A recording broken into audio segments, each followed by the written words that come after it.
सहना भवतु सहनौ भुनक्तु सह वीर्यं करवावहै तेजस्विनावधीतमस्तु मा विद्विषावहै। ॐ शान्ति शान्ति शान्तिः। ॐ पूर्णमदः पूर्णमिदं पूर्णात् पूर्णमुदच्यते पूर्णस्य पूर्णमादाय पूर्णमेवावशिष्यते। ॐ शान्ति शान्ति शान्तिः।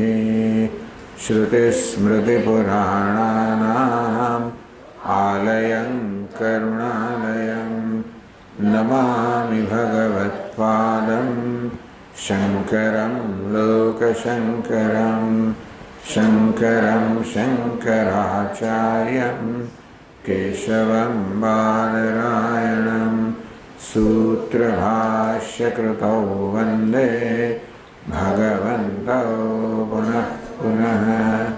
ईश्वरो गुरुरात्मेति मूर्तिभेदविभागिने व्योमवद्व्याप्तदेहाय दक्षिणामूर्तये नमः। सर्वतन्त्रस्वतन्त्राय सदात्माद्वैतवेदिने श्रीमते शङ्करार्याय वेदान्तगुरवे नमः। योऽवतीर्णैहाचार्य रूपेण यतिनां मुदे श्रीमन्नारायणं वन्दे श्रीहरिं तं हरिं करुणानिधिं मननाख्यं प्रकरणं वासुदेवयतीश्वरैः रचितं विस्तरेणाद्य संग्रहेण प्रकाश्यते। बालानामुपकाराय मम विज्ञानसिद्धये तत्र श्रीबालगोपाल कृष्णः सन्निहितो भवेत्।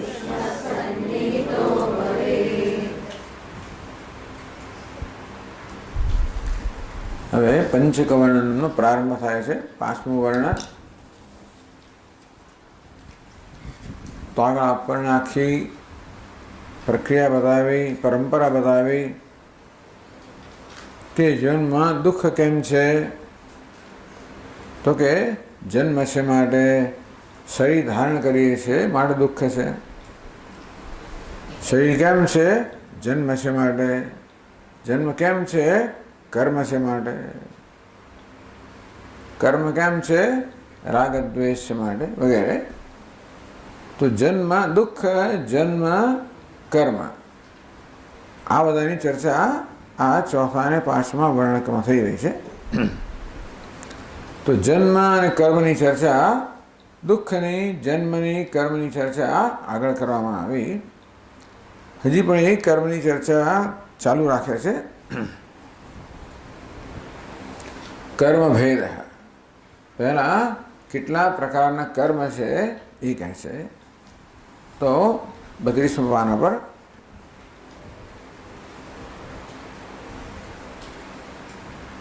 अस्य आत्मनः दुःखं शरीर परिग्रहात् शरीरं च कर्मणा इत्युक्तम् આગળ ચોથા વર્ણકમાં આટલું કહેવામાં આવ્યું, અસ્યાત્મનઃ દુઃખમ. મનુષ્યનો મુખ્ય પ્રશ્ન કે મુખ્ય સમસ્યા એની દુઃખ છે, અને સતત દુઃખમાંથી મુક્ત થવાનો પ્રયત્ન કરતો હોય છે. એટલે આપણે કારણની શોધ કરી રહી, દુઃખનું શું કારણ છે, એ કારણ દૂર કરીએ તો કાર્ય દૂર થાય. આપણે ઘણું દૂર કરવાનો પ્રયત્ન કરીએ છીએ, પણ દુઃખનું કારણ દૂર થતું નથી. આપણે જેને દુઃખનું કારણ માનીએ છીએ એને દૂર કરવાનો પ્રયત્ન કરતા હોઈએ છીએ. એ વ્યક્તિ મારા દુઃખનું કારણ છે, એને કેમ દૂર કરવું, આપણે દૂર થવું. આ ઘર સ્વામી એવું છે કે કોઈ ઘર એવું હોય, કોઈ માને આ જગ્યા આવી છે, આ સમય આવો છે, આ વ્યક્તિ આવી છે, આ સંજોગો આવ્યા છે, વગેરે વગેરે.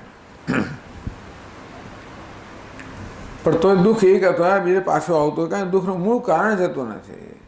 એટલે વેદાંત શાસ્ત્ર કહે દુઃખનું કારણ શું છે, તો કે ભાઈ આ શરીર પરિગ્રહ, શરીર ધારણ કરો એટલે શરીરમાં અહંભાવ હો, એમાંથી આ બધું દુઃખ જન્મતું હોય છે. તો ચાલો શરીર આપણે ધારણ કરવું પડે, એનું કારણ શું? શરીર પરિગ્રહાત શરીરમ ચ કર્મણાય ઉત્તમ. ભાઈ પૂર્વજન્મના કર્મના કારણે આપણને આ શરીર મળ્યું છે. શરીર મળ્યું છે કર્મથી, એ પણ કહેવામાં આવ્યું. હવે થોડી કર્મની આગળ ચર્ચા કરે છે. તત્કર્મ કતિવિધમ ઇતિ ચેત. એવો પ્રશ્ન હોય કે કર્મ જેનાથી આપણને આ દેહ પ્રાપ્ત થાય છે, એ કર્મ કેટલા પ્રકારનું છે, એવો જો પ્રશ્ન હોય તો ઉત્તર આપે છે, શૃણુ, સાંભળો. ઉત્તર સાંભળો. કર્મ ત્રિવિધમ. કર્મ 3 પ્રકારનું હોય છે. એટલે કર્મનું વર્ગીકરણ કરવાની ભિન્ન ભિન્ન રીતો છે. આપણા 3 પ્રકારનું કે એટલે આપણે સંચિત ને પ્રારબ્ધ ને આગામ એવું કહેતા હશે, એવું નથી. એક બીજી રીત છે. કર્મ 3 પ્રકારનું છે એમ કહે છે ત્યારે શું કહે છે? પુણ્યમ પાપમ મિશ્રમ ચેતે.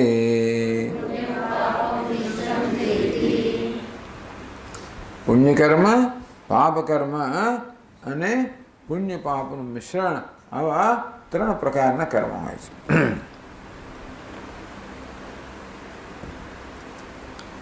આપણા સ્વામી હંમેશા કહે વી આર ઓલ મિશ્રાઝ.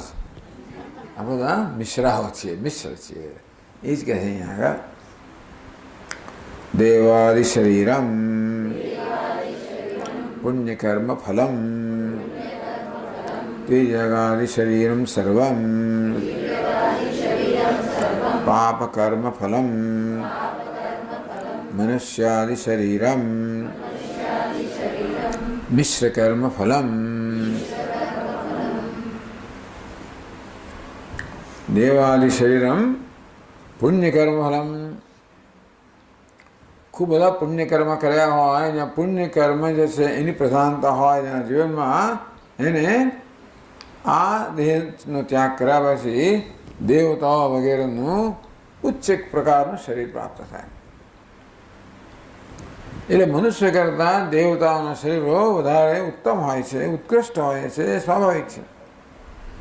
એટલા જ માટે તૈત્રીય ઉપનિષદની અંદર પણ આનંદ મીમાંસા આપવામાં આવે કે મનુષ્યાનંદ એક ગણો, એક એકમ ગણો, તે સતમ મનુષ્યાનંદ અને 100 ગુણો, તો 100 મનુષ્ય ગંધારવાણા, મનુષ્ય ગંધ એક આનંદ થાય.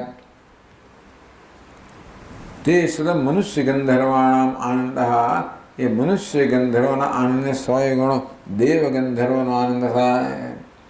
એને 100 ગુણો એમ કરતા કરતા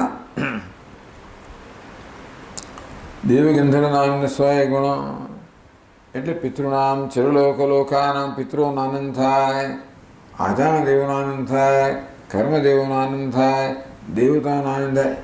એમ બધું પુણ્યનું તારતમ્યથી કયા કયા પ્રકારની ઉપાધિ આપણે પ્રાપ્ત થાય એ ત્યાં આગળ વર્ણન કર્યું છે.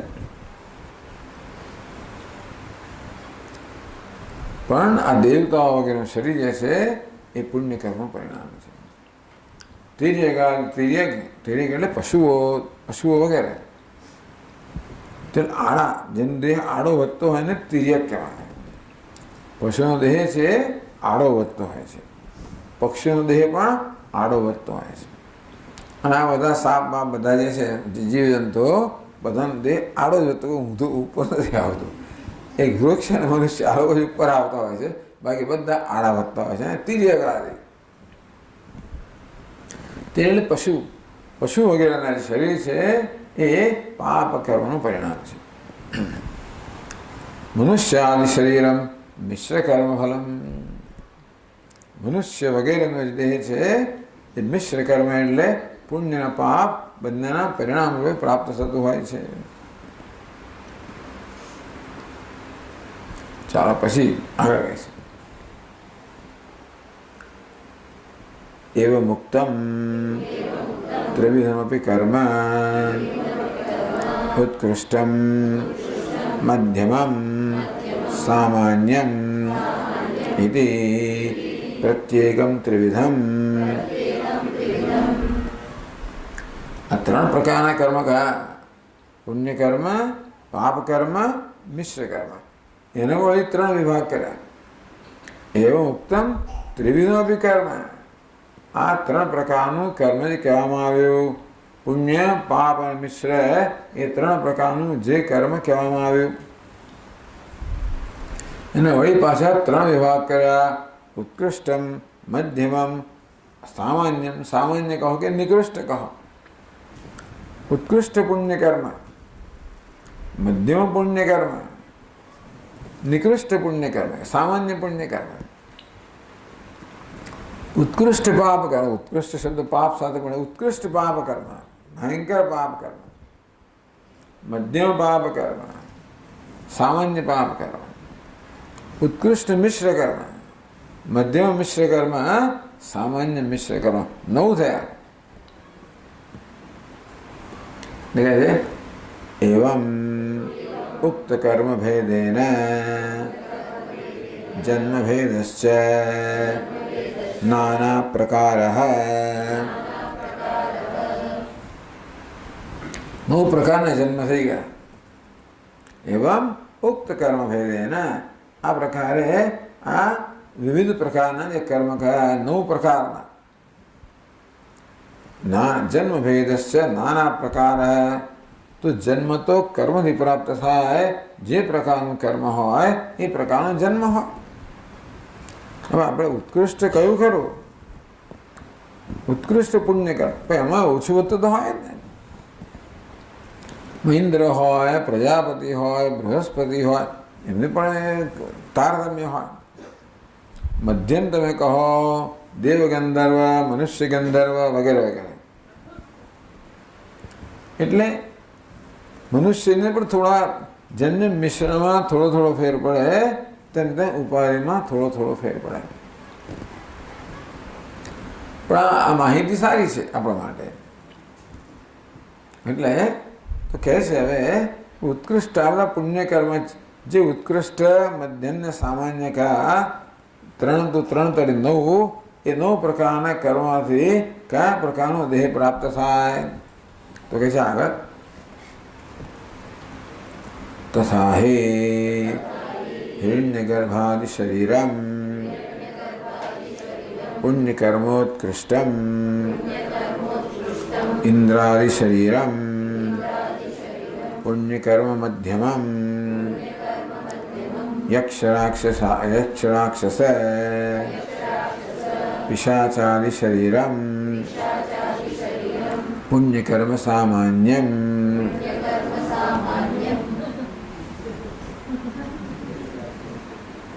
હિરણ્યગર્ભાદિ શરીરમ, બ્રહ્માજી વગેરે દેહ પ્રાપ્ત કરો. દેવતાઓમાં દેવાનામ પ્રથમ સંબભુવ. દેવતાઓમાં પ્રધાન છે એ બ્રહ્માજી વગેરે. એ એટલે બ્રહ્મા વિષ્ણુ અભિભૂત આવી ગયો સેવો થયો. હિરણ્યગર્ભ વગેરે જે દેહ છે પુણ્ય કહેવું ઉત્કૃષ્ટમ. ટૂંકમાં એ પ્રકારની રીત કહેવાની ભાવ થઈ છે કે આજે હિરણ્યગર્ભ વગેરે પદ હોય છે એ પણ પૂર્વજન્મની ખૂબ દીર્ઘ ઉપાસનાઓથી પ્રાપ્ત થયેલું હોય છે એમ માને છે. એ કોઈ જીવાત્માએ કેટલાય જન્મો સુધી કેટલી બધી ઉત્કૃષ્ટ ઉપાસના કરી હશે, ધ્યાન કર્યું હશે, એના પરિણામે એવો દેહ પ્રાપ્ત થાય. એ જેવી ઉપાસના જે પ્રકારનું જે માત્રામાં આપણે પુણ્યનો સંચય કર્યો હોય એ પ્રકારે આપણને દેહ મળે. ઉત્કૃષ્ટ પુણ્ય કર્મ કર્યા હોય, અશ્વમેધાદિ કર્મ કર્યા હોય તો આપણને હિરણ્ય ગર્ભનો દેહ પ્રાપ્ત થાય. ઇન્દ્રાદિ શરીરમ, ઇન્દ્ર કહો, દેવતાઓ, કર્મ દેવતાઓ, આ બધા જે છે, આજાન દેવતા, પિતૃઓ, દેવ ગંધર્વ, મનુષ્ય ગંધર્વ, આ બધા કેવા છે? ઇન્દ્રાદિ શરીરમ પુણ્ય કર્મ મધ્યમમ, એ મધ્યમ પુણ્ય કર્મનું પરિણામ છે. ઇન્દ્રમાં મધ્યમાં ઊંચો, પછી નીચો દેવતા વગેરે વગેરે, કર્મદેવ વગેરે. યક્ષ, રાક્ષસ, પિશાચ શરીરમ પુણ્ય કરે. હા તો યક્ષ અને રાક્ષસનું શરીરમાં પુણ્ય, રાક્ષસમાં બહુ બધી માયા, બધું એ લોકો શક્તિ બહુ હોય છે. એ તો માનીએ આપણે કે પિશાચનું શરીર પણ પુણ્ય કરવું પરિણામ આપણે ખબર નહીં. ચાલો એ ટૂંકમાં આ બધી આ યોનિઓ જે છે, મનુષ્યથી જુદા પ્રકારની યોનિઓ. આમ યક્ષને તો કદાચ આપણે ઊંચી યોની માનવી, પણ રાક્ષસની ઊંચી યોની માનવી, પિશાચને પણ ઊંચી યોની ચાલો માની લઈએ. એ બધું છે એ અત્યંત નીચલા પુણ્ય કર્મ. અને સામાન્ય કહ્યું કે નિકૃષ્ટ કહો કે અધમ કહો, અત્યંત ઉતરતા પુણ્ય કર્મનું પરિણામ છે. તો પહેલા પુણ્ય કર્મ, એ પાપ કર્મની વાત કરે છે. પરતાપ કરમ, કંટક વૃક્ષ, વિષવૃક્ષ, વ્યાઘ્ર, સર્પ, વૃશ્ચિક, ઉલુક, મશક, જલુકાદિ શરીરમ સર્વમ પાપકર્મોત્કૃષ્ટમ. પાપ કર્મને કારણે એવો દેહ પ્રાપ્ત થાય જે દેહ દ્વારા બીજાને પીડા કરનારો નીવડે. પરતાપ કર્મ, આવી જ યોનિઓ હોય છે જેમાં બીજાને પીડા આપવી એ જ એ યોનિનું મુખ્ય કર્મ હોય છે. કંટક વૃક્ષ, કાંટાવાળો વૃક્ષ, એનો એક જ ધંધો, ટૂંકમાં લોકોને કાંટા વગાડવા, બીજું શું. વિષવૃક્ષ, એવા પણ વૃક્ષો હોય જે તમે એનું કંઈક કશું જો તમારા આવી ગયો તો વૃક્ષ મૃત્યુ થઈ જાય. વિષમય વૃક્ષ પણ હોય. વ્યાઘ્ર, વાઘ, સાપ, વૃશ્ચિક એટલે વીંછી, ઉલુક એટલે ઘુવડ, મશક એટલે મચ્છર, જલુક એટલે જળો. આ બધા લોહી પીનારા જ છે ટૂંકમાં. આ બધા જે છે એટલે બીજાને સંતાપ કરનારા આ બધા શરીરો છે. એવું એ લોકોનું એક પ્રકારનો એવો ધર્મ છે. એનો કોઈ વાંક નથી, એ પ્રકારે એનો સ્વભાવ છે. ટૂંકમાં કુદરતમાં આ બધાની પણ જરૂર છે. કુદરતની અંદર કારણ કે સર્જન, પાલન અને સંહાર એ આ પ્રકારનો ક્રમ છે. એ સંહાર કરવો એ પણ કુદરતનો ક્રમ છે. એટલે સંહાર કરનારા તત્વો પણ ભગવાન રચે જ. એ વાવાઝોડા આવે, પૂર આવે, પેલું આવે, ભૂકંપ થાય, જ્વાળામુખી ફાટે, તો ઉપર આ બધા જાત જાતના બેક્ટેરિયા, જાત જાતના વાયરસ નવું નીકળ્યા જ કરે. એમનું શું કામ? એક જ ધંધો છે, પરતાપ કરમ, બીજાને સંતાપ આપો. ભલા લોકો બિચારા હોસ્પિટલાઇઝ થઈ જાય છે આજકાલ. ટૂંકમાં તમે એટલે એમાં કંઈ નિયમ જ નથી ને કે મચ્છર કોને કરડે, ગમે તેને કરડે. એટલે એમાં પછી તમે ધનવાન છો કે ગરીબ છો કે પેલા છો એવી જાતનો કોઈ ભેદ મચ્છર જોતો નથી, એવું ખરું. એટલે એક જ છે સંતાપ. મચ્છરમાં એમને ખબર નહીં કે એમાં વાયરસ પણ આવી જાય, આ બધું બેક્ટેરિયા બધું આવી જાય અંદર. આ બધું પાપ કરવું ઉત્કૃષ્ટ એ શું? એકદમ તીવ્ર પાપ કરવાનું પરિણામ, ઘોર પાપ કરવાનું પરિણામ. એટલે મનુષ્ય દેહમાં રહીને પણ જે લોકોને એક જ ધંધો છે બીજાને સંતાપ કેમ કરવો, એની આ હાલત થાય, એવો સ્વભાવ છે ને બીજા, તો પછી ચાલ તારા સ્વને સંતોષ થાય એ પ્રકારની યોની તને આપીશું, જેથી બીજાઓને પીડા કર્યા કરે. પછી તો કે આ વૃક્ષો વનસ્પતિ આ બધી વસ્તુ પાપ કરવાનું પરિણામ જ કહેવામાં આવ્યું છે. પણ એમાં કેટલાક વૃક્ષો જરા વધારે નસીબદાર છે, કેટલાક ઓછા નસીબદાર હોય. આગળ કહે છે પનસ, આમ્ર, કદલી, નારિકેલાદી, ફલ, પત્ર પુષ્પ, વિનિયોગવત, વૃક્ષલતાદિકમ, ગ્રામસૂકર, महिष, गर्दभ, उष्ट्रादिकं च सर्वं शरीरं पापकर्म मध्यमं. પનસ એટલે ફણસ, આ બધા ફળના. આમ્ર એટલે કેરી, કદરી એટલે કેળું, નારિકેળ નારિયેળ, આ બધા ફળ આપનારા વૃક્ષો અથવા પાંદડા આપનારા વૃક્ષો કે પુષ્પ આપનારા વૃક્ષો. વિનિયોગવત, જેના પાંદડાનો, ફૂલનો વગેરેનો વિનિયોગ એટલે ઉપયોગ થતો હોય છે પૂજા સામગ્રી વગેરેમાં. અથવા વિનિયોગવત વૃક્ષ લતાદિકમ, વૃક્ષ લતા વગેરે જે ઉપયોગી છે. ટૂંકમાં આ ફળના વૃક્ષો તો ઉપયોગી ખરા, એ સિવાય બીજા કેટલાક બીજા વૃક્ષો લતાઓ વગેરે જે ઉપયોગી છે એ બધા આપણે મધ્યમ પાપ કરવાનું પરિણામ કહીએ. કે વૃક્ષનું જીવન બિચારો બહુ સંતાપ હોય છે.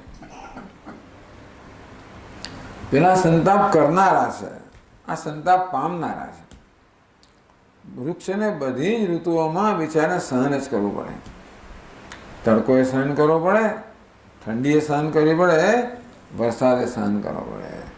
એ સહન કરીને બીજાને શાતા આપે, પોતે ગરમી સહન કરીને વટે માર્ગો અને શીતળતા આપે, ફળ આપે, ફૂલ આપે, પાંદડા આપે, લાકડું આપે, ઔષધિ આપે. આમ જોઈએ તો વૃક્ષનું ખરેખર શરીર તો પુણ્યકર્મ ગણાવું છે, કારણ એ તો આપનારું છે. વૃક્ષ કેવું છે? પ્રદાતા છે, કન્ટ્રીબ્યુટર. એટલે જેણે દાન પ્રદાન કરવાનું હોય એને કેટલીક અંશે ભોગવવું પડે, લેવું પણ પડે. વૃક્ષો પણ પોતાનો ખોરાક વગેરે જમીન વગેરે લેતું હોય છે હવા પાણીમાંથી, પણ આપવું એ એનું જીવન છે. એ દ્રષ્ટિએ જોવા જઈએ તો વૃક્ષનું ઉત્કૃષ્ટ કહેવાય. પણ અહીંયા કાંઈ વૃક્ષમાં ખૂબ સહન કરવાનું હોય છે. આ સંતાપ છે પાપ કરવાનું પરિણામ છે. તો વૃક્ષ લતાદિકમ, પછી ગ્રામ સૂકર, બોલો ભૂંડ, પણ ગામડાનું, એટલે પેલું જંગલનું નહીં. એ જંગલનું તો એકદમ પેલું એ હોય, આ તો ગામડાનું હોય જરા એવું નુકસાન કરનારું બહુ ના હોય, તાપ કરનારું ના હોય, એની ન્યુસન્સ વેલ્યુ હોય, પણ એ કોઈને બિચારા રંજાડાયું ના હોય. જે જંગલના પેલા એકદમ કેળવાયા વગેરેના ભૂંડો હોય તો રંજાણ કરનારા હોય, હિંસક હોય.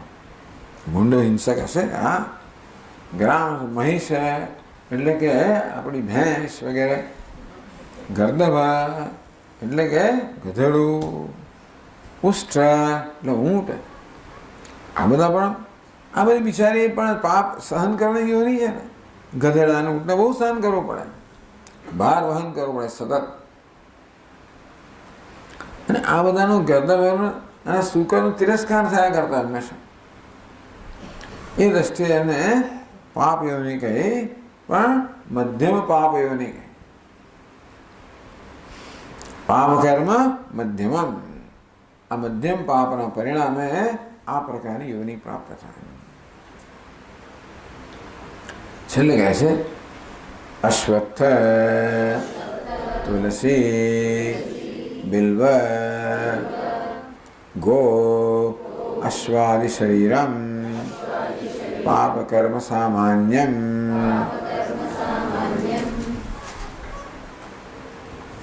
ગો અશ્વાદી પણ કહી શક્યા હોત, પણ ગવાશ્વાદી વિકલ્પ છે. અશ્વત્થ ભગવાન કે ને વૃક્ષાણામ અશ્વત્થ સર્વ વૃક્ષાણામ. પીપળો, તુલસી, બિલ્વ આ બધા પવિત્ર વૃક્ષો ગણાય છે, કારણ કે એમનો વિનિયોગ તો ભગવાનની પૂજામાં સીધે સીધો થતો જ હોય છે. એમની પૂજા થાય છે. પીપળની પણ પૂજા થાય, તુલસીની પણ પૂજા થાય. ગાય, ઘોડો વગેરે છે એ પણ પશુઓમાં ઉત્કૃષ્ટ ગણાય. એટલે ઐતરેય ઉપનિષદની અંદર વર્ણન કરવામાં આવ્યું કે ભગવાને એક પછી એક દેહનું સર્જન કરીને આ દેવતાઓ સમક્ષ મૂક્યું કે લો ભાઈ તમને કેવું ગમે છે. ભગવાને ગાયનું શરીર બનાવીને મૂક્યું તો કે આ બરાબર નથી. પછી ઘોડો, એટલે ઘોડાને ગાય કરતાં વધારે ઊંચો ગણેલો છે. બરોબર, ભાઈ મનુષ્ય વધારે સંતોષ થયો, પણ આ પ્રકારે એક ઉત્ક્રાંતિ બતાવે ત્યાં. એટલે ગાય, ઘોડો વગેરે પશુઓની અંદર પણ ઉત્કૃષ્ટ ગણાય. કારણ કે બંને બહુ અત્યંત ઉપયોગી પશુઓ છે. ગાય તો સૌથી વધારે ઉપયોગી ખરી જ, તો ઘોડો બહુ ઉપયોગી છે મનુષ્યને. પાપ કર્મ સામાન્યમ. પશુઓ છે એટલે બિચારા મૂંગા પ્રાણી છે, પરતંત્ર છે, એમને માલિક પર આધારિત છે. એમને ખાવાનું મળે ના મળે, કઈ રીતે એમની સાથે વર્તન કરવામાં આવે, આ બધા પર એમની સ્વતંત્રતા નથી. એ દ્રષ્ટિએ એમના જીવન પર ઘણું દુઃખ રહેલું તો હોય જ. અને અમેરિકામાં ગાય બનવું એટલે ભયંકર પાપ કરવાનું પરિણામ છે. ત્યાં તો બધા કેટલ ફાર્મ્સ, એટલે હજારો ગાયો. આપણે તો કંઈ કલ્પના બહારની વસ્તુ છે. એટલે ઊંચી જાડી પોળી હૃષ્ટ પૃષ્ઠ જર્સી ગાયો બધી હજારો હોય, એક સાથે બધી બાંધેલી હોય. હલન ચલન કરવાની જગ્યા ના હોય એટલી બધી, કારણ કે એટલી બધી હોય ત્યાં. ખવડાય પીવડાય, જાળી પાડી બનાવે, પાછું હોર્મોનને ઇન્જેક્શન આપીને જેથી એટલે વધારે દૂધ આપે ને પછી વધારે માંસ આપે છે. એટલું બધું દૂધ હોય ને, એટલી હજારો ગાયો હોય એટલે મશીનથી જ દૂધ એનું દોવામાં આવે. ધોઈ પણ થોડું આવી જાય અંદર. કઈ જાતનો ખોરાક ખવડાવવામાં આવે છે. એમ બીજા ગાયોને પણ હંમેશા શાકાહારી વસ્તુ આપવામાં એવું નિયમ નથી. જાત જાતની વસ્તુ ના આપવામાં આવે છે. એટલે બહુ દુષ્ટ રીતે આ બધું ગાયો પર જુલમ કરવામાં આવે છે એ દેશોની અંદર. એટલે ઘણો બધો વિરોધ થઈ રહ્યો છે. કેટલાય લોકો તો દૂધ પીતા જ નથી, વિગન બની જાય. દૂધ તો નહીં, પણ દૂધની કોઈ ઉપજ જ નહીં. દહીં નહીં, છાશ નહીં, આઈસ્ક્રીમ કશું જ નહીં. ડેરી ના જોઈએ. એ લોકો શાકાહારી તો ખરા જ, પણ જોડે પાછા આ ડેરી એટલે દૂધની કોઈ પણ પેદાશ ઉપજ હોય એ ન લે. એને વિગન કહેવાય. વેજીટેરિયન આ વિગન. કેટલા લોકો માંસ ખાતા હશે પણ આ દૂધ નહીં પીતા, એ પણ હશે લોકો. એટલા માટે કહેવામાં આવે કે ભાઈ અમારું પશુમાં ઓર્ગેનિક મિલ્ક. ઓર્ગેનિક એટલે જ્યાં આગળ ગાયોને આવા હોર્મોનને ઇન્જેક્શન ના આપવામાં આવતા હોય એવી ગાયોનું દૂધ, એને ઓર્ગેનિક કહેવાય. જે લોકોને જે ખોરાક આપવામાં આવતો હોય એમાં આવું માંસ ભેગું ના થયેલું હોય, બાકી એ બધો કચરો આપવામાં આવે. પણ એ ગાયો ઓર્ગેનિક તો ખરી, પણ છતાં ગાયો પર ત્રાસ તો ખરો. એ બાકીનું બધું સામાન્ય છે. એ ઓર્ગેનિક દૂધ આવે તે પણ એમાં હિંસા તો રહેલી જ છે, એ ના જોઈએ એવું માનનારા. હવે દૂધ એટલો બહુ મોટો ધંધો છે. ઓહો હો, કારણ કે મોટા હંમેશા જાહેરાત એવી આપવામાં આવે ને એક જમાનો એવી જાહેરાત આવતી હતી અમેરિકામાં, an apple a day keeps doctor અવે. એક સૂત્ર આપી દીધું, દિવસનું એક સફરજન ડોક્ટરને દૂર રાખે. બસ સફરજન, કારણ એ પછી જે લોકોએ સફરજન ખાવા માંડ્યા એમનો ધંધો ને કઈ, આ તો ધંધો જ છે બધો ત્યાં તો દૂધની જાત જાતની જાહેરાતો આપે ને બધા છોકરાઓ ઊભો આખું આખું આટલું દૂધ પી જ જાય, જે પછી ઊંચા વધે. દૂધમાં પેલું ગાયને તમે જે હોર્મોન આપો એ દૂધમાં આવે પાછું. વિચિત્ર વિચિત્ર બધું થતું હોય છે. પણ હવેના પછી આ યોની ગણવી હોય તો એ ગાયો બિચારી ખરેખર તો દુઃખી થનારી ગાયો છે. એ પાપ યોની ગાયો. એટલે આપણા સ્વામીજી કે ભાઈ ગુજરાતમાં ગાય રૂપે જન્મવું એ પુણ્ય કર્મ છે. બાકી બીજે બધા ગાય રૂપે જન્મ્યા એટલે તો ગયા જ કામ થયું. ચાલો, એટલા પુણ્ય પાપની વાત કરવામાં આવી.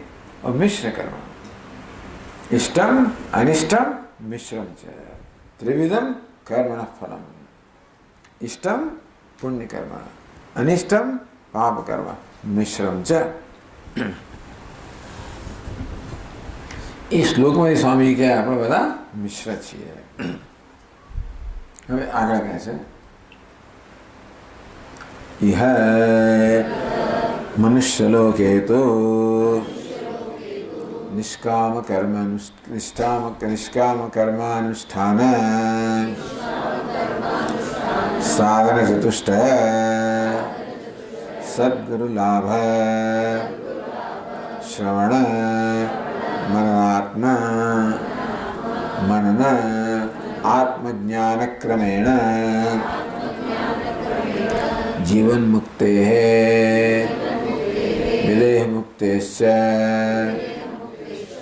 યોગ્યમ મનુષ્ય શરીરમ મિશ્ર કર્મોત્કૃષ્ટમ. હવે મનુષ્યના દેહને મિશ્ર કર્મનું પરિણામ કહેવામાં આવે છે, કારણ કે મનુષ્યના જીવનમાં સુખ અને દુઃખ બંને હોય છે. સુખ એ પુણ્ય કર્મનું પરિણામ છે, દુઃખ એ પાપ કર્મનું પરિણામ છે. અને મનુષ્યના જીવનમાં સુખ દુઃખ બંને હોય છે, માટે એને મિશ્ર કર્મનું પરિણામ કહેવામાં આવે. જે અધોયોની હોય છે, નીચલી યોની હોય છે, ત્યાં દુઃખનું પ્રાધાન્ય. દેવયોની વગેરે છે ત્યાં સુખનું પ્રાધાન્ય. એટલે મનુષ્યમાં સુખ અને દુઃખ બંનેનું મિશ્રણ હોય છે, માટે આ મનુષ્યોને મિશ્ર કર્મનું પરિણામ કહેવામાં આવે. એ મનુષ્યલોકે તો, પરંતુ આ મનુષ્યલોકમાં ઉત્કૃષ્ટ મનુષ્ય કોને કહેવાય? નિષ્કામ કર્માનુષ્ઠાન. જે લોકો નિષ્કામ કરો અનુષ્ઠાન, સાત્વિક લોકો, જે મનુષ્યમાં સત્વની પ્રધાનતા છે, એમ કહીએ કે એ લોકો ઉત્કૃષ્ટ મિશ્ર કર્મનું પરિણામ છે. જ્યાં રજોગુણની પ્રધાનતા છે મધ્યમ, તમોગુણની પ્રધાનતા છે કનિષ્ઠ, એવું કહી શકાય. તો જ્યાં સત્વગુણની પ્રધાનતા હોય ત્યાં નિસ્વાર્થતા હોય. નિષ્કામ કર્મ અનુષ્ઠાનમ એ સાત્વિક લોકોને આ પ્રકારની પ્રેરણા જન્મે. કોઈનું ટેલિફોન ચાલે ને, કોઈનો મોબાઈલ ફોન વાઇબ્રેટર કશા પર હશે, પાછળ બંધ કરી દેવો જોઈએ. એ સામાન્ય રીતે માણસ તો સ્વાર્થી હોય, તેથી સકામ કર્મ એટલે પોતાની વ્યક્તિગત ઈચ્છાઓથી પૂરાઈને જ કર્મ કરે. કારણ કે એને બિચારાને એટલી જરૂરિયાતો હોય છે. સામાન્ય માણસો લોભ વૃત્તિ હોય, કામ હોય, ક્રોધ હોય, લોભ હોય. લોભ હોય એટલે માણસને પોતાની પાસે જે છે એને સંતોષ થાય જ નહીં. એટલું જ નહીં, પરંતુ પોતાની પાસે છે છૂટે પણ નહીં. આપણે એને કંજૂસ કહીએ ને, એનો પણ ત્યાં લોભીમાં સમાવેશ થાય છે. મુખ્યત્વે સંસ્કૃત લોભી એટલે કંજૂસ. જે પોતાની પાસે ધન હોય એનો પણ યોગ્ય જગ્યાએ વિનિયોગ ન કરી શકે, આપી ના શકે. સ્વામીજી કહે ઇનકેપેસિટી ટુ ગીવ. દાનેન અદાનંતર. દાનથી અદાનને તર્યા. અદાન એટલે શું? દાન કરવાની અશક્તિ. માણસ પાસે હોય તો પણ આપવાની અશક્તિ, છૂટે નહીં. એ પણ આપણા જેનો મોટો અવરોધ છે. એ પાપનું પરિણામ છે. એમાં સ્વાર્થ હોય, સંકુચિતતા હોય, અને તેથી હાથમાંથી છૂટે જ નહીં. બે જરૂરિયાતવાળા હોય તો પણ આપણે એમ કે મારી જરૂરત એના કરતાં વધારે છે. કોઈ દિવસ એને લાગે જ નહીં કે મારી પાસે છે. એને એમ કે હજી તો મારે વધારે જોઈએ, મારી પાસે જ ક્યાં છે તો હું આપું. એટલે પોતાને અંદરથી પોતે સમૃદ્ધ છે એવી લાગણી જન્મે જ નહીં. કોના હાથમાંથી અપાય? પોતે સમૃદ્ધ છે એવી લાગણી જેનામાં હોય એ આપી શકે, એ આપે. એ સાત્વિક મનુષ્યને હંમેશા એમ લાગે કે મારી પાસે ઘણું છે, કશું ના હોય, આપણી દ્રષ્ટિએ કશું ના હોય તો એક રોટલી હોય તો અડધી રોટલી આપવાની એની ઈચ્છા થઈ જ જાય. આવી જાતનો એક સ્વભાવ છે. એટલે જેમ પૂજ્ય સ્વામીજી કહે, બધું કન્ટ્રીબ્યુટર, પ્રદાતા છે. ઉપભોક્તા એટલે કન્ઝ્યુમર, પ્રદાતા એટલે કન્ટ્રીબ્યુટર. ઉપભોક્તા કન્ઝ્યુમર છે એ રજોગુણની પ્રધાનતા. જ્યારે કન્ટ્રીબ્યુટર છે, પ્રદાતા છે, સત્વગુણની પ્રધાનતા. એટલે આપણી જાતમાં પરિવર્તન લાવો તો કરવું શું? આપણે પ્રયત્નપૂર્વક આપણામાં પ્રદાતાની વૃત્તિ છે એ સ્થાપવી જોઈએ. અંદરથી ના ઈચ્છા હોય તો પણ જાણી જોઈને કરવું જોઈએ. આપણું મન કહેતો કોઈ છોડીશ નહીં, ત્યારે આપણે જાણી જોઈને મનને કે નહીં છોડવાનું છે, આપવાનું છે. એ પ્રકારે મૂલ્ય બને, વેલ્યુ. પ્રદાતા બનવાનું એક મૂલ્ય આપણે જન્મ આપીએ. આપણું મન સાથ ના આપતો હોય તો આપણે મન ઉપર જોર જુલમ કરીને પણ એની પાસે કરાવડાવીએ. સારી વસ્તુ કરાવીએ તો જોર જુલમ ખોટો નથી. આમ તો મનોવૈજ્ઞાનિક જોર જુલમ ના કરવો જોઈએ. ના કરો જાય ક્યાં, તો તું ભૂંડ જ બનવાનો છે. મન કે કર્યા કરવું છે એ જ થવાનું છે. એટલે મન કે કર્યા કરવું એ તો બધી ખોટી વાત છે. એ તો ક્યાંય ખાડામાં જ પાડવાનું છે મન તો. મોટે ભાગે મન એવું હોય છે. એટલા માટે સાત્વિક માણસ પોતાના મનનું કયું કર્યા બરાબર છે. પણ એટલે આમ નિષ્કામ કર્મ અનુષ્ઠાન, જે મનુષ્ય ઉપાધિમાં નિષ્કામ કર્મનું અનુષ્ઠાન કરવાની પ્રેરણા જન્મે જે અંતઃકરણમાં, એ પુણ્યશાળી જીવ છે. કેટલા બધા લોકો થઈ ગયા આપણે અમદાવાદની અંદર પણ, કેટલા બધા બહુ મોટા શેઠિયાઓ થઈ ગયા. જે કસ્તુરભાઈ દોરી લોટો લઈને આવ્યા હોય રાજસ્થાનથી, એને 7 મિલના માલિક બન્યા હોય. કેટલા લોકોએ કશું ના કર્યું, આ લોકોએ ખૂબ સમાજ માટે ખૂબ કામ કર્યું. બે એવા કેટલા ધનવાન લોકો હતા, પણ આ લોકો તમે જોવો તો કેટલું બધું કામ કર્યું. અમદાવાદ એજ્યુકેશન સોસાયટી ફોર કેટલી બધી કેળવણીની સંસ્થાઓ એમણે કરી.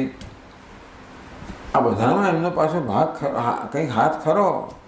IIM હોય ને પેલું હોય, કંઈક એ લોકો સંકળાયેલા જમીન લેવામાં વગેરે. ઉદાર દિલના માણસો. તો એ નિષ્કામ કર અનુષ્ઠાન એટલે ટૂંકમાં પરગજુ લોકો. બીજાની પીડાથી કે જરૂરિયાતથી એ લોકોમાં આપણને એમને એ વસ્તુ એમને અસર કરે. એટલે નિષ્કામ અનુષ્ઠાન એમ કરતાં કરતાં શું થાય? સાધન તૃષ્ટ પ્રાપ્ત થાય. નિષ્કામ કર્મ કરો, સાત્વિક કર્મ. એમ કરવાથી ધીમે ધીમે સત્વની માત્રા વધે. દરેક મનુષ્યમાં સત્વ રજસ તમસ ત્રણેય ગુણો હોય. પ્રયત્નપૂર્વક આપણે સત્વનો વૃદ્ધિ કરવાનો પ્રયત્ન કરીએ એટલે આપણે મૂલ્ય આપવામાં આવે ને. અહિંસા, સત્ય વગેરે મૂલ્ય એટલે શું? એ મૂલ્યનું પાલન કરવું એટલે સત્વગુણને પ્રોત્સાહન આપવું. તો નિષ્કામ કર્મનુષ્ઠાન જે ભગવદ્ ગીતામાં શીખવામાં આવે મુખ્યત્વે. જો પાછું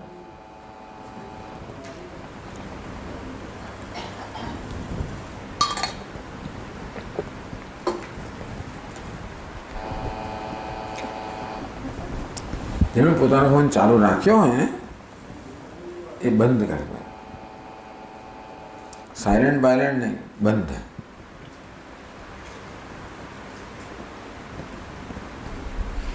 બધા ફોનથી એવું નથી થતું, કોઈકના ફોનથી થાય છે. તો સાધન સ્પષ્ટ મન સાત્વિક બને એટલે વિવેક જન્મે, એમાંથી વૈરાગ્ય જન્મે, સમાધિ ષટક સંપત્તિ. આમ ઉત્તરોત્તર મનુષ્યનો આંતરિક વિકાસ થતો જાય. પ્રારંભ થયો નિષ્કામ કર્મના અનુષ્ઠાન. સ્વકર્મણા તમભ્યર્ચ્ય સિદ્ધિમ વિંદતિ માનવ. પોતાના કર્મને ઈશ્વરની આરાધનનું સાધન બનાવવું. સિદ્ધિમ વિંદતિ, મનુષ્ય સિદ્ધિ પ્રાપ્ત કરે. આ પ્રકારની સિદ્ધિ કેવી સિદ્ધિ? અંતઃકરણ શુદ્ધિ રૂપી સિદ્ધિ.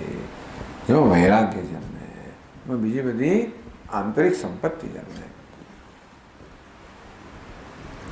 તો આ પ્રકારે મન જ્યારે તૈયાર થયું, પૂરેપૂર્વક થોડું ઘણું પણ સાધન ચતુર્થ સંપત્તિ પ્રાપ્ત થઈ, સદગુરુ લાભ,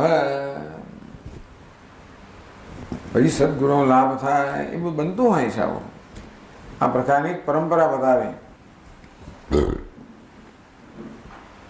પછી સદગુરુ એ મોટું પુણ્ય કર્મ છે. સદગુરુ પ્રાપ્ત થવા મહાન પુણ્ય છે. અને એ પ્રાપ્ત ભાઈ શ્રવણ થવું, શાસ્ત્રનું શ્રવણ, આપણને સદગુરુ પાસેથી શાસ્ત્રનું શ્રવણ કરવાનું સૌભાગ્ય પ્રાપ્ત થવું મોટું પુણ્ય કર્મ છે. મન એ સાંભળ્યા પછી ત્યાં ત્યાં ખંખેરીને આવતા રહીએ એ પણ સારું, પણ એને પાછું ઘરે લઈ આવીએ અને એના પર કંઈક વળી મનન થાય. પછી નહીં તો બીજા કંઈક ક્લાસમાં આવે ચોપડી ત્યાં જ મૂકીને જાય. બરાબર, ચોપડી ક્લાસમાં જ રાખે, એ પાસે મૂકીને જાય, બીજા કોઈ મૂકવાનું રહે. વજનદાર ચોપડી ઉચકાય નહીં આપણાથી, બીજા પાસે ખોલી આપણે. હવે અઠવાડિયા 2 ક્લાસ હોય એટલે પહેલાં અઠવાડિયે શું થયું, પછી પાના ફોડવા પડે આપણે. એ પણ એક રીત છે. પણ ઘરે જઈને આપણે જે ચાલ્યું હોય જ્યારે આપણે જોઈ જઈએ, ક્લાસમાં આવતા પહેલાં વળી પાસે જોઈ જઈએ, વિચારી જઈએ, આમ બરાબર તૈયાર હોઈએ. મનન એ વળી એથી ચડિયાતી વસ્તુ છે. આત્મજ્ઞાન એમ કરતા કરતા એ પુણ્ય કર્મ વધી વધીને ક્યાંથી પહોંચે? આત્મજ્ઞાન ક્રમેણ મુક્તેનો સદજન્મ કોટી સુકૃદહી પુણ્ય વિના લભ્યતે. વિવેક ચોડાનો કહેવામાં આવ્યું કે આ બધું મુક્તિ પ્રાપ્ત થવી એ તો સેંકડો કરોડો જન્મના પુણ્ય કર્મનું પરિણામ છે. શતજન્મ કોટી સુકૃદહી, કરોડો એકાદ બે સેંકડો કરોડો જન્મમાં કરેલા પુણ્ય કર્મના પરિણામે છે. જીવન મુક્તે આત્મજ્ઞાન નિષ્ઠા પ્રાપ્ત કરવી, જીવન મુક્તિ પ્રાપ્ત કરવી, વિદેહ મુક્તેશ્ચ, અને પરિણામે વિદેહ મુક્તિ દેહમાંથી, અહીંયા તો દેહમાંથી મુક્ત થવું. કે શરીર પરિગ્રહ દુઃખનું કારણ છે ને. જીવન મુક્ત મનુષ્યમાં દેહ છે ત્યાં સુધી ભાઈ દુઃખ તો રહેવાનું છે. જીવન મુક્તિ એટલે ફરી આપણે દેહ ધારણ ન કરવો પડે, અને જીવન મુક્તિ કહેવામાં આવે, વિદેહ મુક્તિ કહેવામાં આવે. યોગ્ય આવું આ બધાને યોગ્ય મનુષ્ય શરીર હોય. મનુષ્યાણામ સહસ્રેષુ કશ્ચિત યતત સિદ્ધે.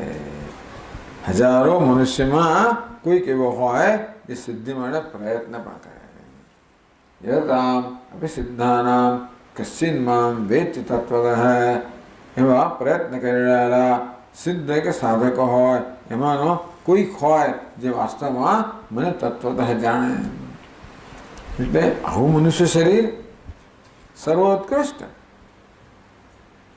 એને મિશ્ર કર્મ કહો કે સર્વોત્કૃષ્ટ પુણ્ય કર્મ.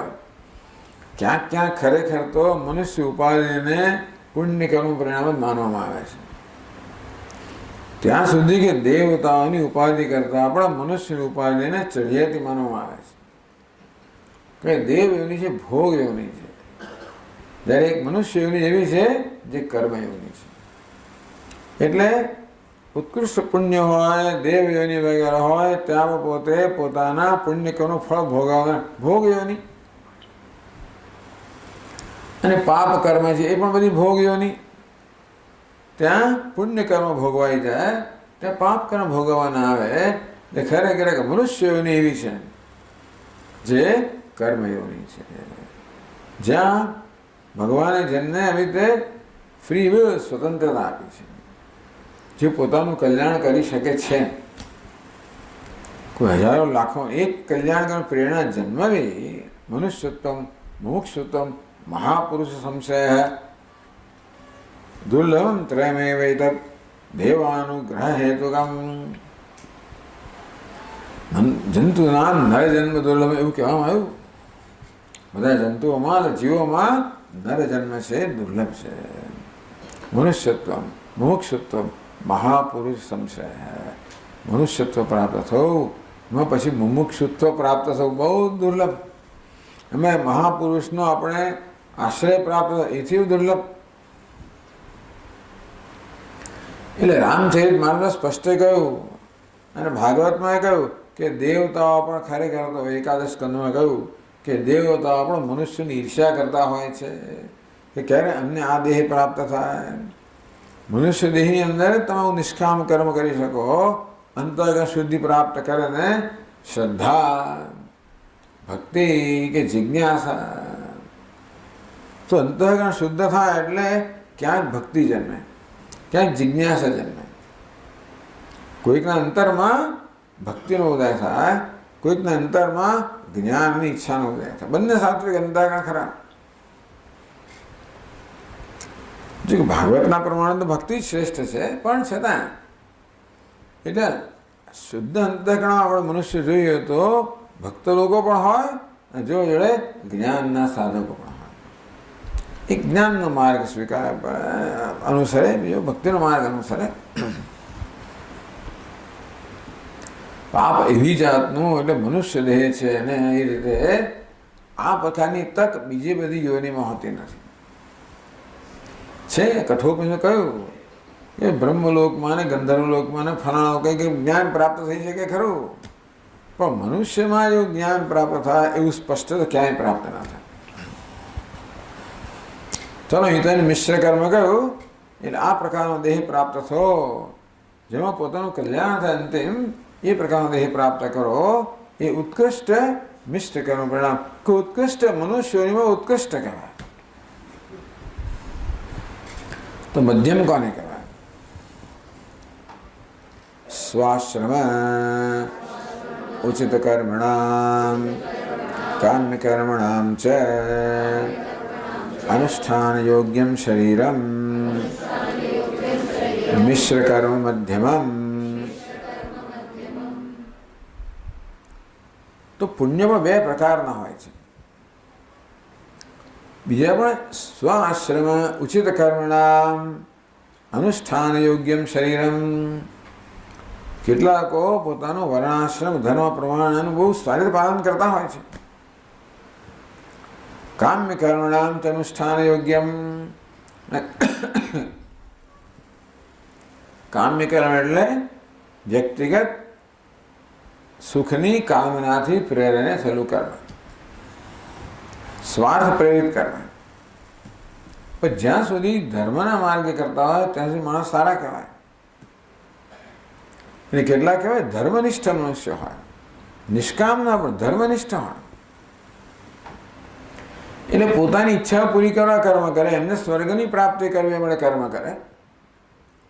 આ લોકની અંદર પણ એમને પશુ પુત્રાધિકમ પ્રાપ્ત કરવું હોય, સમૃદ્ધિ વડે પ્રાપ્ત કરવી હોય, નામના પ્રાપ્ત કરવી એટલે કર્મ કરે.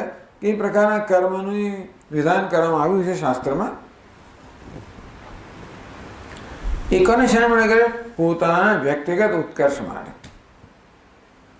એટલે વ્યક્તિત્વની એટલે સ્વાર્થની ભાવના રહેલી હોય એટલે એ રજોગુણ આવ્યો પણ એમાં પાપ કર્મ નથી, મુખ્યત્વે પુણ્ય કર્મ ખરો. એ કયા પ્રકારનું પુણ્ય કર્મ છે? જે આપણને સુખ આપે અને ક્ષીણ થઈ જાય. ક્ષીણે પુણ્ય મર્ત્યલોકમ વિશંતિ, જે આપણને સુખ આપે અને ક્ષીણ થઈ જાય. જે નિષ્કામ કર્મ પુણ્ય કેવું છે? જે આપણા પાપને, આપણે અશુદ્ધિને દૂર કરે. આ પુણ્ય કર્મ અશુદ્ધિ દૂર ના કરે. ટૂંકમાં કામ્ય કર્મ આપણે કરીએ એટલે પૂજા વગેરે જે કામ્ય કર્મ કરીએ, કામનાથી પ્રેરાય ને, એ પુણ્ય કર્મ કહેવાય. પાપને કાપનારું ના હોય, એ આપણને સુખ આપનારું હોય. ત્રૈવિદ્યામાં સોપાહ ભૂતપાપાહ યજ્ઞહિષ્ટ્વા સ્વર્ગતિમ પ્રાર્થયંતે. ભગવાન કા સોમયાગ વગેરે આમાં બધા ઉત્કૃષ્ટ યાગ કરનારા છે, પણ સ્વર્ગતિમ પ્રાર્થયંતે, યાગ કરતી વખતે એનો ભાવના કઈ હોય છે? અમને સ્વર્ગ પ્રાપ્ત થાવ. તો થાય. તેદમ ભુક્ત્વા સ્વર્ગલોકમ વિશાલમ, સ્વર્ગલોકને એ લોકો ભોગવે. પછી ક્ષીણે પુણ્ય મર્ત્યલોકમ વિશંતિ, પુણ્ય ક્ષીણ થાય એટલે મર્ત્યલોકમાં પાછા આવે. અને બીજા પ્રકારનું પુણ્ય છે. આપણે કયું પુણ્ય છે? આગળનું પુણ્ય, સાત્વિક પુણ્ય જોઈએ. જે પૂર્વના જે પાપ કર્મ હોય એનો નાશ કરીને અંતઃકરણમાંથી અશુદ્ધિ દૂર કરીને શુદ્ધ બનાવે. જે સકામ કર્મ છે અંતઃકરણ શુદ્ધ ના બનાવે. મહાન ફેર છે. એટલે બંને પ્રકારની ગતિ છે ને, ઉત્તરાયણ ગતિ અને દક્ષિણાયન ગતિ. ધૂમોરાત્રિ તથા કૃષ્ણ ષણમાસા દક્ષિણાયનમ તત્ર ચાંદ્રસમ જ્યોતિ યોગી પ્રાપ્ય નિવર્તતે. એ પછી ચંદ્રલોકમાં જાય, સુખ ભોગવે, પાછો આવે. જ્યારે અગ્નિર્જ્યોતિર શુક્લ ષણમાસા ઉત્તરાયણમ તત્ર પ્રયાતા ગચ્છન્તિ. બ્રહ્મવિદો જનાઃ, બ્રહ્મની ઉપાસના કરનારા હોય એ એને પ્રાપ્ત કરે. એને મિશ્ર કર્મ મધ્યમ. આપણે મનુષ્ય જોઈએ ને, કેટલાક બહુ મોટા મહાન ભાગ્યશાળી હોય છે, જે લોકો નિષ્કામ કર્મ વગેરેની આરાધના કરતા હોય, ઉપાસનાઓ કરતા હોય. બીજા ઘણા બધા લોકો પણ સજ્જનો હોય, સજ્જન ખરો, પણ છતાંય પણ પોતાનું હંમેશા શ્રેય જોનારો વધારે હોય. દાન કરે ખરા, પછી દાનની પાછળ પણ ઈરાદો ખરો કે આ બધું પુણ્ય પ્રાપ્ત થાય. જ્યાં આગળ રજોગુણની પ્રધાનતા છે, પછી સત્વગુણ છે, છેલ્લે તમોગુણની પ્રધાનતા.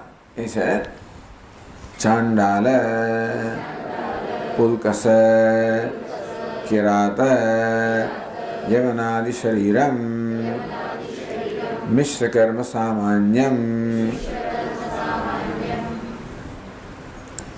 આ બધી અધો યોની છે. ચંડાળ, પુલકસ, કિરાત, યવન, આ બધા દેહ છે જેમાં પાપ કર્મ જ થતા હોય. એવું જીવન જ એવું હોય કે પાપ કર્મ છે, એટલે પાપ કર્મની પ્રધાનતાઓ જીવન હોય.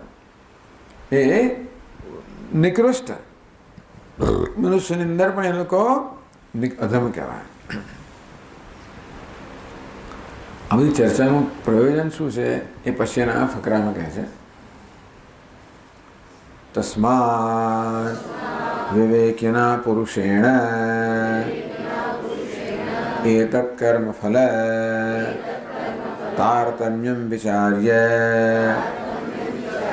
ભૂમૌ મનુષ્ય જન્મને મિશ્ર કર્મોત્કૃષ્ટમ